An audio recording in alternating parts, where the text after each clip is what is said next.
This is the Cholo News Report for Tuesday 14 May 2019.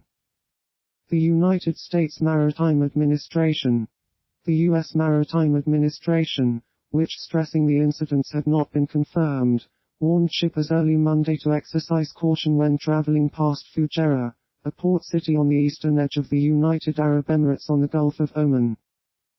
An Iranian woman is sentenced to 10 years in prison for suspected spying for the United Kingdom. A judiciary spokesman alleged that she was recruited by the British Council's Iran desk. The British Foreign Office did not immediately respond to an email requesting comment. Iran has been increasingly at odds with Western countries since the United States withdrew from a deal Tehran signed with global powers to curb its nuclear program in return for the lifting of sanctions. The United States has ratcheted up sanctions against Iran this month, revoking waivers that had permitted some countries to continue buying Iranian oil.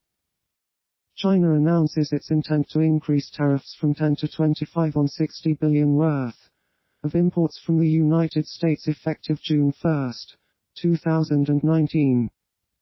The move follows President Donald Trump's decision to raise duties on $200 billion in Chinese products to 25 from 10. In increasing duties on Chinese goods on Friday, the White House said Beijing backed out of major parts of a developing trade agreement. Trump, who wants to address grievances such as intellectual property theft, forced technology transfers and trade deficits, pushed China to make a deal ahead of its retaliation on Monday morning. Venezuelan National Assembly leader Juan Guaido formally requests help from the United States Southern Command. The National Assembly is debating a possible return to a Cold War agreement, Inter-American Treaty of Reciprocal Assistance, known as the Rio Pact, which would provide a possible legal basis for intervention. Prosecutors in Sweden reopened the rape allegation investigation against WikiLeaks founder Julian Assange. Swedish prosecutors mention their intent to seek extradition of Assange from the United Kingdom after he has served his 50-week prison sentence for skipping bail. Swedish prosecutors originally decided to drop the rape investigation 2 years ago, saying they felt unable to take the case forward while Assange remained holed up inside the embassy.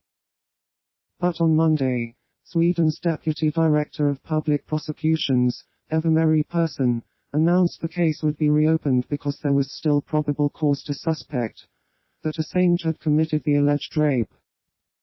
A lawyer for Assange told Swedish broadcaster SVT that the decision was embarrassing for Sweden, adding that his client wanted to resolve the case but feared being extradited to the United States. Mr. Assange was removed from the Ecuadorian embassy in London last month and promptly arrested, 7 years after seeking refuge to avoid extradition, in an earlier Swedish investigation into the same case.